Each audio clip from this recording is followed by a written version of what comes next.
Oh, hi, Trisha Gone Gardener. I came to this garden, Kim's garden, a year ago, and I showed how to prune these Sasanqua camellias. These were tube stock. Now, what Kim's doing is she wants to be able to access the side of her house.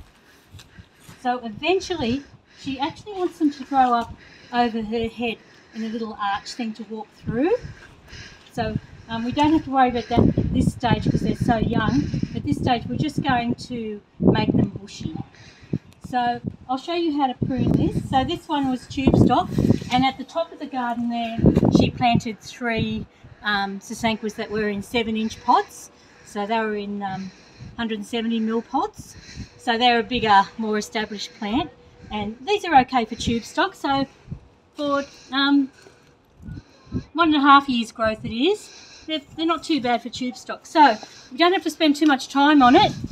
Just I will cut off, because she's going to have them flat on one side, I will cut off down there. But with these, it's nearly the same as last time. Don't spend too much time, and that's all you do. So we'll go up the whole side and we'll do all of them. So see how much growth she's had in 1 year? That's 1 year's growth. So you can see the growth started down here. So, but because we're trying to bush them up, same thing, just don't be shy and do that, and then, you know, cut them like that. And that'll do. And then keep going. So, because they've got leaves close together and they don't die back or anything, it doesn't matter about cutting above a node, like that's above the node, but you don't have to worry too much. And then just quickly do it that way. Now, Kim's got some plants growing about the bottom.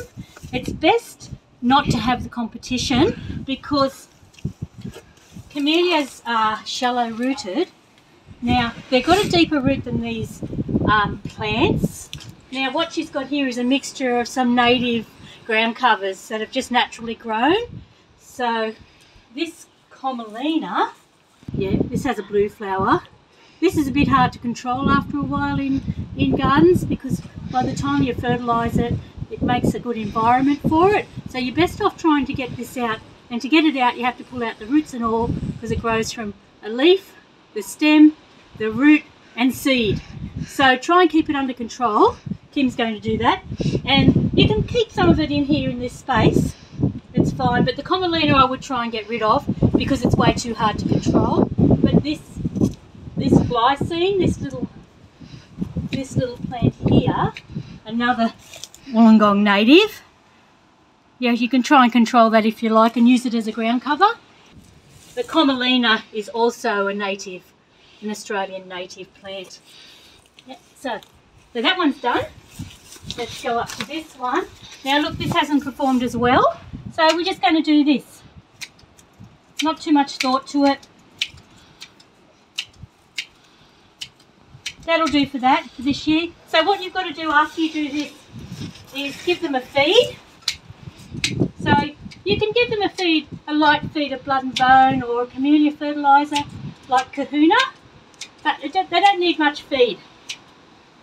And through the year you can give it seaweed extract or go-go juice. Worm juice is excellent. Yep, feed the soil. Now here, Kim's got chickweed. So it'll have a central stem.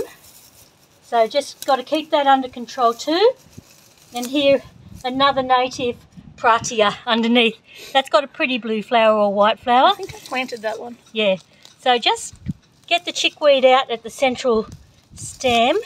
The chickens love it. There's a bit of bindi. So Kim will get that under control, won't you, Kim? Yeah, I've been pulling it out constantly. Yeah, there you go.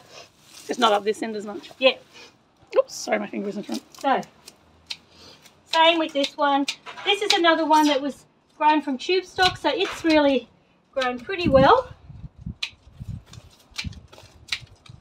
So, yeah, that'll do for that one. Pretty good. Now, these three were in 7-inch pots, so grown pretty tall. Now I don't know what Kim's plan is for these because they're not beside the house, so it's up to you. I think I still want them to be quite like against the fence. Yep, tall against the fence. So just grab it, push it up better.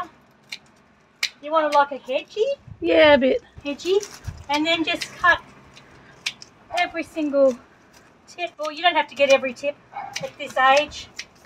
Later on they might need a little bit of thinning out because they do thicken up when you prune them like this. But that's fine for that. So it'll get heaps of new shoots after pruning. And then, I forgot to prune this one. This one's not as big. Same thing. Yeah, after pruning it'll get new growth. And that new growth will be where it's going to flower for next year as well. So you want lots of stems. And then lots of stems mean lots of flowers. Last one here. So Kim's had a problem here on her amaryllis while we're passing by. It's had an amaryllis scrub. So I'll have to make a video about that. And then this is the last one. So, but see how the outsides I'm pruning harder than the tops?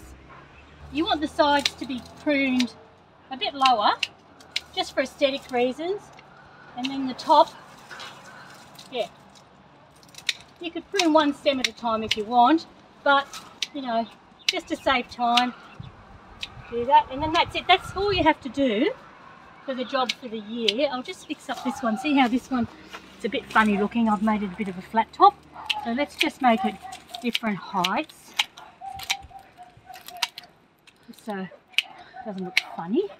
So what Kim has to do is fertilise, weed around the base of the plants, but this here I can show you this dichondra. This is another Australian native ground cover. It's a good one. It's not too bad. It only sets the roots on the surface. So I wouldn't worry too much. I'd fertilise this and maybe give it a little bit of mulch. That'll help the plant compete with the dichondra. So I'll see you next time. Thanks for listening. Bye.